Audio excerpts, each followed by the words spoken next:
রাতে ঢাকা চট্টগ্রাম মহাসড়কে র্যাব 11 এর তল্লাশি কার্যক্রম। শনিবার রাতে রাজধানীর মাতুয়াইল এলাকায় র্যাবের চেকপোস্ট পরিদর্শন করতে আসেন র্যাব মহাপরিচালক AKM শহীদুর রহমান।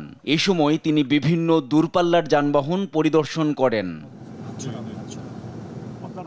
হাইওয়েতে যাত্রী নিরাপত্তা সহ ঈদের আগে আইনশৃঙ্খলা পরিস্থিতি স্বাভাবিক রাখতে র্যাবের এমন কার্যক্রমে সন্তোষ জানান যাত্রীরা।